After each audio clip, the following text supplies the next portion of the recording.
नेपाल का अगला प्रधानमंत्री अब कौन होगा?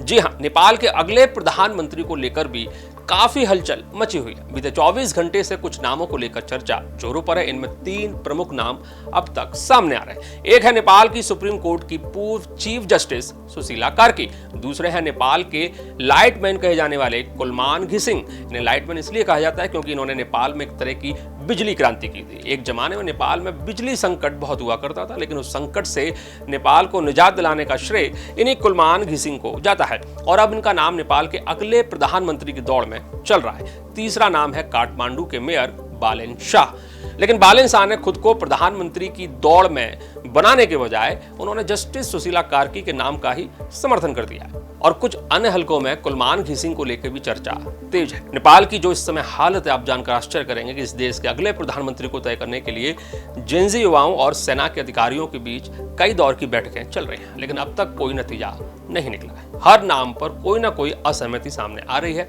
नेपाल में एक सोशल मीडिया प्लेटफॉर्म है जिस पर जेनजी युवाओं ने एक मॉक पोल कराया। एक तरह से उस प्लेटफॉर्म पर जाके कई लोगों से लाइव आकर वोटिंग की अपील की और उस वोटिंग के दौरान भी जस्टिस सुशीला कार्की का नाम सबसे आगे बना हुआ था, लेकिन किसी भी संभावित नाम पर अब तक एक राय नहीं बन पाई। आश्चर्य इस बात का है कि नेपाल की पूरी सरकार गिरा दी गई, लेकिन आंदोलन के रूप में सड़कों पर उतरे युवाओं की इस भीड़ का कोई नेतृत्व करता नहीं। कई सारे ग्रुप्स हैं जो अपने अपने तरीके से नेपाल की अगली सरकार को लेकर प्रयास कर रहे हैं। दुनिया भर की मीडिया में 3 नामों की चर्चा फिलहाल तेज है। अब देखना होगा कि अगले कुछ दिन में क्या इन 3 नामों में से ही कोई नेपाल का अगला प्रधानमंत्री बनता है या फिर कोई नया नाम निकलकर सामने आता है। हमारी नजर लगातार इस मामले पर बनी हुई पल पल की अपडेट हम आपको देते रहेंगे। आप बस हमको फॉलो करते रहिए। नमस्कार।